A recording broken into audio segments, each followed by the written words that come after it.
There's a man alive right now, walking around Los Angeles, who says he once moved $3 million of powder before lunch. Not in a month, in a day. Enough cocaine on one corner, on one morning, to fill the trunk of a car and still have product left over. He was a high school dropout who couldn't read the street signs on the corners he controlled. An illiterate kid from South Central whose actual dream was a college tennis scholarship. Instead, he built a coast-to-coast empire that federal prosecutors say moved several tons of cocaine and made him hundreds of millions of dollars. And here's the part the movies leave out. The same government that was hunting him may have helped put the product on his corner. His supply allegedly traces back through a Cold War the United States was fighting in Central America. The Kingpin may have been a pawn and never known it. I'm not going to tell you his name yet. That man in Los Angeles is number one on this list, and we'll come back to him. Because to understand how one kid ends up with that kind of blood on the map, you have to meet the other 9 first.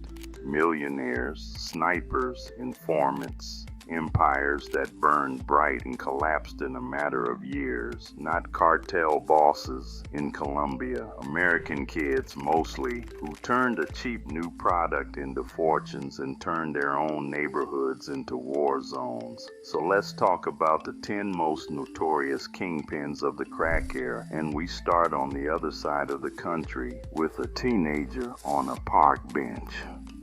Number 10, Boy George Rivera, South Bronx, New York. Everyone else on this list sold crack. Boy George is here because he proves how young and how fast the era lets you rise. In the summer of 1985, George Rivera was 17 years old, sleeping on Bronx park benches, washing his face in the drip of a fire hydrant. By 21, Boy George was a multimillionaire, barely out of his teens, one of the wealthiest drug lords to come out of New York and the youngest ever charged under the federal Kingpin statute. His product was heroin, branded obsession, but he ran it with the ruthless corporate precision the crack era rewarded. His Bronx operation grossed $250,000 a week, and he spent it like a movie villain.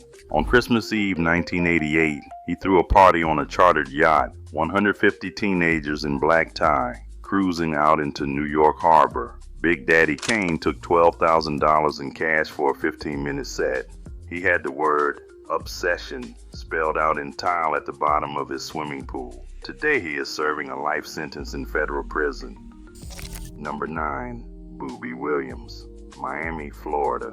While New York had its flash, Miami had its bloodshed. Kenneth Boobie Williams ran Carol City, and his name still means something in South Florida. Boobie and his crew built an $80 million drug empire that smuggled over 5 tons of cocaine from Panama and the Bahamas. He was the alleged mastermind behind a Carol City organization that left a trail of bodies on Miami streets. That's the phrase that matters, a trail of bodies. The Miami crack wars weren't about style, they were about turf, and the killings that came with it turned neighborhoods into free fire zones through the late 80s and 90s. Boobie became the name at the center of it, proof that in the crack era, the men who moved the most weight were almost never the men who lived quietly. Number 8, the Chambers Brothers, Detroit, Michigan. Most kingpins ran their operation on instinct. Larry, Billy Joe, Willie Lee, and Otis Chambers grew up as 4 of 14 children in a cotton farming family in rural Lee County, Arkansas. They came north to Detroit looking for work and built one of the most efficient crack businesses the country had ever seen. Here's what set them apart. The Chambers Brothers' model for crack sales resembled a large corporate structure with regulations for their runners and consumer promotions like discount coupons and 2-for-1 deals on rocks. Coupons for crack.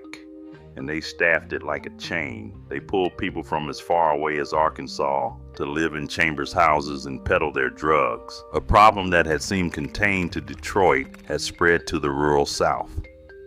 The case got so big that Bill Clinton took time in his presidential nomination speech to talk about the takedown of the brothers and their associates.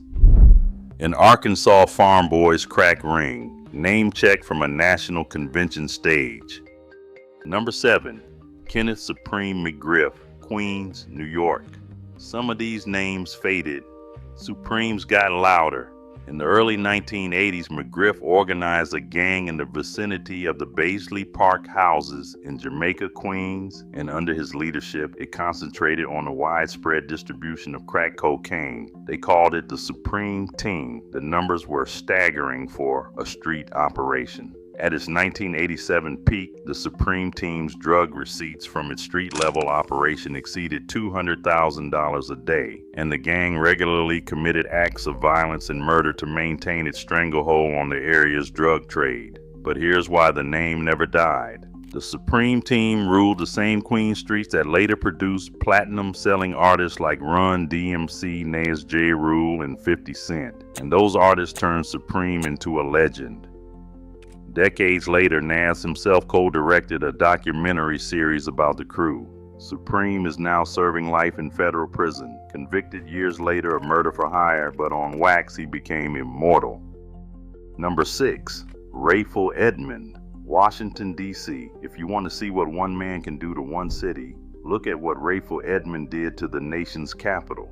Edmond was largely responsible for introducing crack cocaine into the Washington, D.C. area during the crack epidemic, resulting in an escalating crime rate that made the city known as the murder capital of the United States, and he was barely old enough to drink.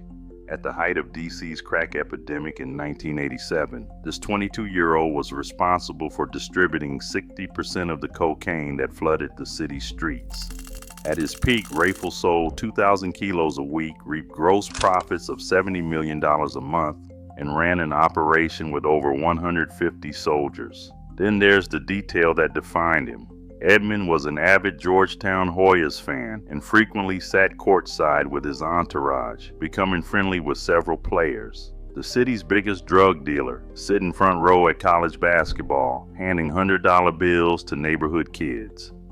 Quick thing before the top 5. If you're finding this worth your time, a subscribe genuinely helps keep these coming, and it costs you nothing. That's the whole ask. Now, the fall was brutal. Arrested at 24, his trial had jurors' identities kept secret and their seating area enclosed in bulletproof glass. He got life, and then, from prison, kept dealing before finally turning informant. Number 5. Alberto Alpo Martinez, Harlem, New York. Alpo is the crack era's cautionary tale, the one rappers still argue about. He was celebrated as a street legend, an iconic figure out of hip-hop mythology, played by Cameron in the film Paid in Full. He was flashy, charismatic, famous in Harlem for doing wheelies on his bike for 15-20 blocks at a time.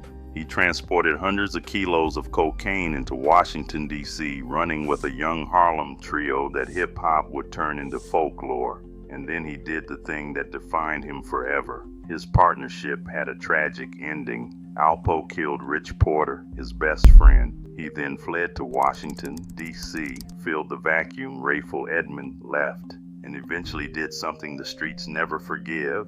He went on to testify against his own former enforcer in open court to spare himself a life sentence, and was branded a traitor. He came home under witness protection. It didn't last.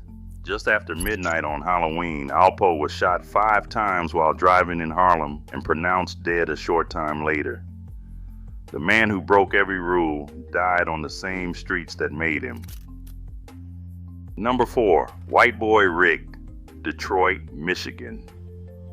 Of everyone on this list, no one's story is stranger.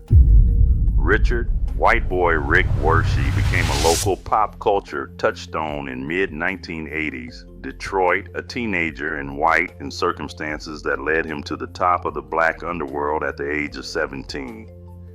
He came to dominate Detroit streets in the crack era, a time marked by massive bloodshed, and by 17 was considered one of the most powerful kingpins in the city. But here's the twist that makes his story unlike any other. Before he was a kingpin, he was an FBI informant, recruited as a minor to inform on the very drug world the government then prosecuted him for. He was locked up as a teenager and spent nearly 3 decades in prison, far longer than most of the grown men on this list, for a single non-violent drug conviction. A kid the government used, then buried. Number 3. Griselda Blanco, Miami, Florida. Not every kingpin was a man.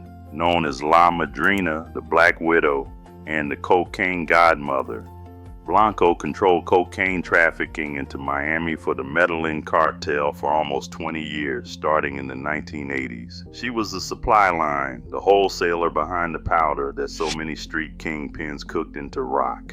And she was, by reputation, the most violent of all of them. She is tied to the Miami Cocaine Cowboy Wars, a body count that ran into the dozens, and a ruthlessness that terrified even the men around her. She has even been credited as a mentor to Pablo Escobar, who would eventually become her enemy. The mafia she helped build was so brazen that even from behind bars she kept operating.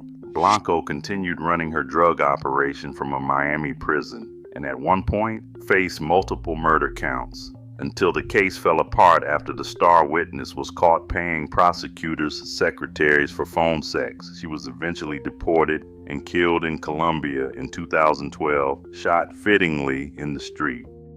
Number 2, Rick Freeway Ross's suppliers versus his rivals, but the man who out-earned nearly all of them by moving product itself. Before we get to number 1, understand this. Everyone we've named ran a city. What made the very top of this list different was reaching across cities, turning a local corner into a national franchise, and no one did that faster or with a stranger backstory than the man we opened with. But first, his closest rival for the crown. Actually, that man is number 1, so let me give you the runner-up properly. Number 2, the Supreme Team's shadow, Larry Hoover and the Chicago Machine.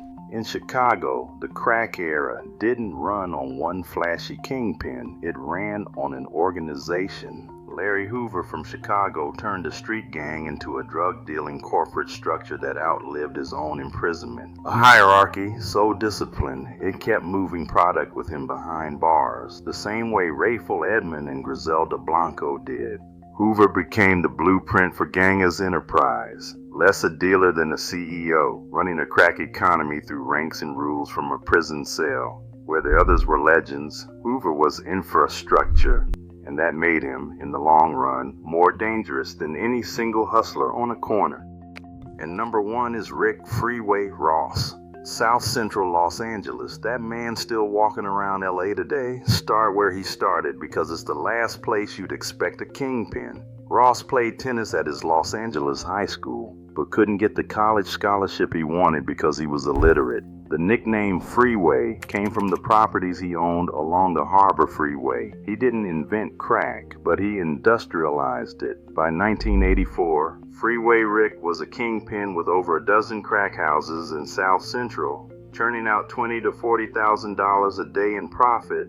His network, peddling a staggering 500,000 crack nuggets daily. Do the math on what that became. By 1982, he'd earned his moniker and claimed to sell up to $3 million of cocaine per day, buying 1,000 pounds of it a week.